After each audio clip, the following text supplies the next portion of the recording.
Corona, जिसने पूरी पृथ्वी को एक साथ लॉकडाउन में जाने को मजबूर कर दिया। और शायद अब ये बीमारी हमेशा हमेशा के लिए मानव जाति से लगातार युद्ध करती रहेगी, तब तक जब तक हम मानवों का अस्तित्व इस पृथ्वी से खत्म न हो जाए। हो सकता है इस बीमारी की भी कोई वैक्सीन न बन पाए, जैसे एड्स की नहीं बन सकी। तो क्या ये मानव जाति के अंत की शुरुआत है?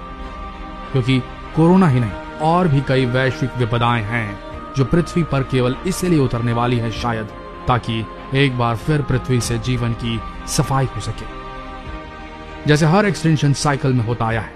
ये वैश्विक आपदाएं हम इंसानों के लिए नहीं हो सकती हैं, लेकिन पृथ्वी का इतिहास उठाकर देखें तो यहाँ विनाश और फिर सृजन का चक्र लगातार चला है और कई बार चला है। जो जीव कभी राज करते थे इस पृथ्वी पर, अब उनके कंकाल धरती में दबे पाए जाते हैं, फॉसिल्स के रूप में। वैसे में क्या यह संभव है? ये शुरुआत है मानव जाति के अंत की।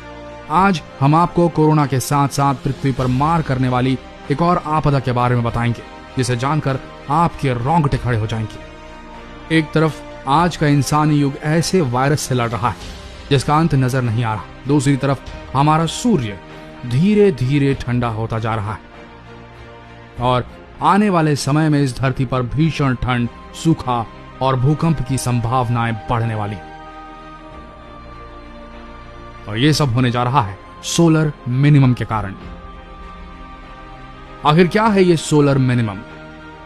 आपको बता दें, ये सोलर मिनिमम एक ऐसी प्रक्रिया है जिसमें सूर्य धीरे धीरे ठंडा होने लगता है और साथ ही उसकी ग्रेविटेशनल फोर्स यानी कि उसकी चुंबकीय ताकत भी कम होने लगती है। और आखिर में यह सूर्य इतना ठंडा हो जाता है कि धरती पर हिमयुग की शुरुआत होने लगती है, यानी कि धरती से गर्मी का अस्तित्व खत्म होता चला जाता है।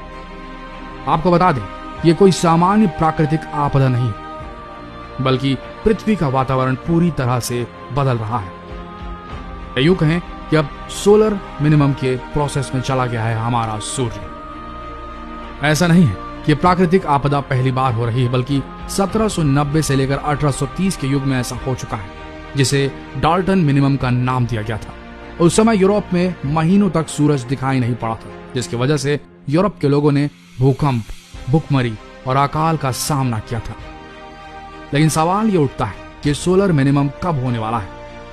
तो आपको बता दें कि ये प्रक्रिया शुरू हो चुकी है। आप लोगों ने कुछ समय से ये नोटिस किया होगा कि कोरोना के बाद से इस धरती पर लगातार मुसीबतें आती जा रही हैं, जैसे कि तूफान, बेमौसम बारिश और बर्फबारी। और बेमौसम बारिश की वजह से लाखों करोड़ों टिड्डे पैदा हो चुके हैं, जिन्होंने लाखों टन अनाज सफा चट कर दिया है। और 1790 से 1820 की घटना फिर से दोहराने वाली। और इसका सबूत यह है कि पिछले कुछ समय से पृथ्वीवासी क्लाइमेट चेंज को महसूस कर रहे हैं। नासा के अनुसार हर 11 वर्ष के बाद सूर्य ठंडा होने लगता है, लेकिन इस बार की कंडीशन नासा के हिसाब से 1820 के उस युग से कर रही है कंपेयर, जब हिमयुग की शुरुआत जैसा कुछ हो गया था। आज एक तरफ जब मनुष्य कोरोना से लड़ रहा है, तूफानों से लड़ रहा है, टिड्डों से परेशान है, वहीं अगर इस हिमयुग की शुरुआत होती है तो यह मनुष्य के लिए बड़ा घातक सिद्ध होने वाला है। चिंता करने वाली बात यह है कि अगर फिर से हिमयुग आता है तो क्या हो सकता है? सीधी सी बात है, जब सूर्य ठंडा होने लगेगा तब पृथ्वी का तापमान भी गिरेगा, जिसकी वजह से कई जगहों पर बर्फ जम सकती है, कई जगहों पर तूफान आ सकते हैं, फसलें खराब हो सकती हैं, धरती पर बिजली गिर सकती है और यहां तक कि कई इलाकों में सुनामी भी आ सकती है। यानी कि इस धरती से मानव जाति विलुप्त होती चली जाएगी। कहने का तात्पर्य यह है कि पृथ्वीवासी एक साथ तूफान, बर्फबारी और इन सभी विपदाओं का सामना करने के लिए तैयार रहे, क्योंकि इसकी शुरुआत हो चुकी है। और इसका सबूत यह है कि मेक्सिको में बर्फ के ओलों से भरी नदियां बह रही हैं।